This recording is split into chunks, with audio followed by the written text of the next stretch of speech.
Suhel Dev Bharatiya Samaj party में बगावत के सुर देखने को मिले हैं और ये बगावती सुर हैं सुहेल देव भारतीय समाज पार्टी के अल्पसंख्यक प्रकोष्ठ के। तमाम ये सदस्य, नेता और पदाधिकारी हैं जिनका कहना है कि ये एसबीएसपी इसलिए छोड़ रहे हैं, अलग अलग कारण हैं इनके। इनसे पूछते हैं क्या वजह है।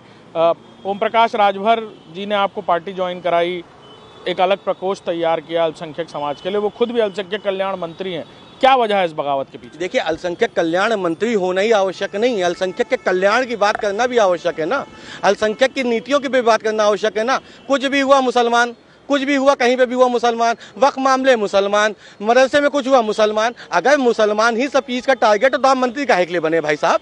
आप अगर मंत्री बने तो तमाम चीज़ों में जो संशोधन की आवश्यकता थी, तमाम चीज़ों में जिसमें आपको उसमें ध्यान देने की आवश्यकता थी, उस पर संशोधन करने की आवश्यकता थी, उस पर न्याय संगत कार्रवाई करने की आवश्यकता थी, तब आपको कुछ नहीं देश में कुछ भी करना है। वक्फ नीतियों पर ले लीजिए, वक्फ के तमाम चीज़ों पर आप आरोप लगाते हैं, करोड़ों रुपए का गबन कर लिया, अगला समाज करता है, पिछला समाज करता है। आप मंत्री, आपने अभी तक कार्रवाई क्यों नहीं की? कितने मुकदमे आपने करवा दी? कितनी एसआईटी जांच हो गई? कितनी सीबीआई जांच करवा दी? पूर्व में जो आरोप लगे थे उसमें कितनी भी जांच संस्थापित हो गई? ये सिर्फ बयान देना है और सिर्फ मुसलमानों को टारगेट करना है। और हम मुसलमान लगातार इनके जो है जिस प्रकार के बयान है उससे केवल और केवल आहत हुए। तो मैं प्रदेश के संगठन मंत्री जैसे सम्मानित पद पे, एनडीए के टॉप 3 पोस्ट पे होने के बावजूद अगर मैं इस्तीफा देता हूं और हमारे साथ तमाम वो लोग जो जुड़े हुए हैं, जो सैकड़ों की तादाद में जुड़े हुए हैं, जो पदाधिकारी और हजारों की तादाद में जो कार्यकर्ता है, अगर वो आज इस्तीफा दे रहे हैं तो यकीनन उनकी नीति और उनकी नीयत हमारे समाज के लिए विरोधी है। वो लगातार कोशिश कर रहे हैं कि किस प्रकार से इस देश के मुसलमानों को वो भी टारगेट बनाने की कोशिश कर रहे हैं। अभी तक वो विपक्ष की नेता की असल में वो विपक्ष में नेता रहे हैं, तो जो कांग्रेस और सपा की तमाम सोचें थी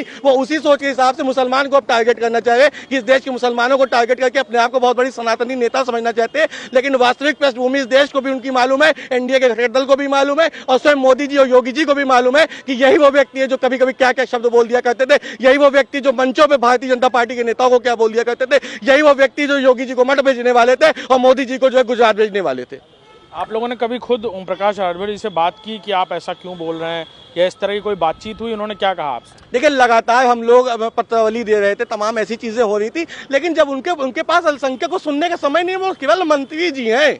आप ही समझिए, वो जो बाबू जी है वो मंत्री जी हैं। मंत्री जी से मिलने का समय आपको नहीं मिलेगा। अगर गलती से आप चलेगा हाँ लो देखें, बस अगर हाँ लो देखें से राजनीति चलनी होती तो इतने बड़ा मंत्रालय उनको क्यों दिया गया? इतनी बड़ी उनको नीति करने के लिए आवश्यकता क्यों है? 25 करोड़ की आबादी में उनको कैबिनेट मंत्री बनाया गया, 5 करोड़ का उनको रहनुमा बना के उत्तर प्रदेश भेजा गया, तो वो 5 करोड़ की आबादी का रहनुमा उसकी किसी नीति पे काम करने के लिए तैयार नहीं है। केवल और केवल देश को ये बताने के तैयार है, बस उनके मुंह में माइक लगा दीजिए, वो बयान देना चालू कर देंगे मुसलमानों के खिलाफ। उनके मुंह में माइक लगा दीजिए, वो मुसलमानों की नीतियों के खिलाफ बोलने लगेंगे। लेकिन इस देश को अब यकीन है मोदी और योगी पे। हम एनडीए के साथ थे, एनडीए के साथ है, एनडीए के सेवक बन के रहेंगे। और अभी एनडीए की एक छोटी सहयोगी पार्टी में हम तमाम लोग जा रहे हैं, लेकिन ओम प्रकाश राजभर जी के साथ नहीं जाएंगे।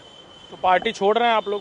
जी बिल्कुल, हम पार्टी छोड़ रहे हैं जी। उनसे बातचीत नहीं करी? उन्होंने आपको मनाने की कोशिश नहीं की? देखिए, बातचीत वहाँ की जाती है जहाँ पे कोई रास्ता हो।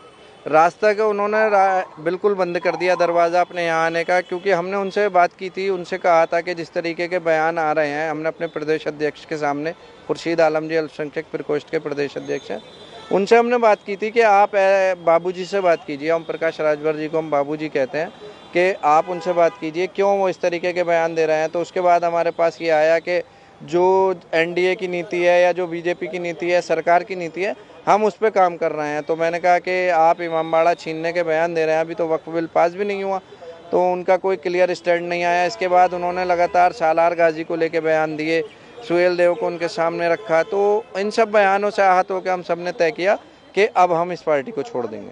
तो वजह क्या? सालार मसूद गाजी को लेकर जो वो बयानबाजी कह रहे हैं और उसका मेला नहीं लगने देंगे, गाजी बाबा का मेला नहीं लगने देंगे, ये वजह है? जी। पार्टी छोड़ दी आप लोगों ने? बिल्कुल छोड़ दी। अब आगे क्या है? आगे जो जाफर साथ करेंगे वही हम करेंगे, उनके साथ साथ हैं हम।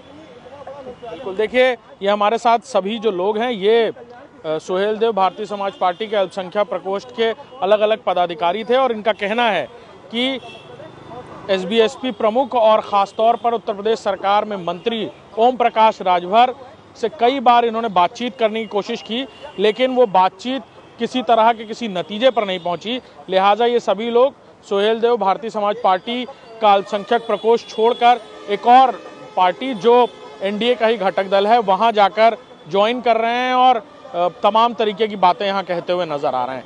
कैमरामैन गौरव के साथ अभिषेक सिंह, इंडिया न्यूज़, लखनऊ।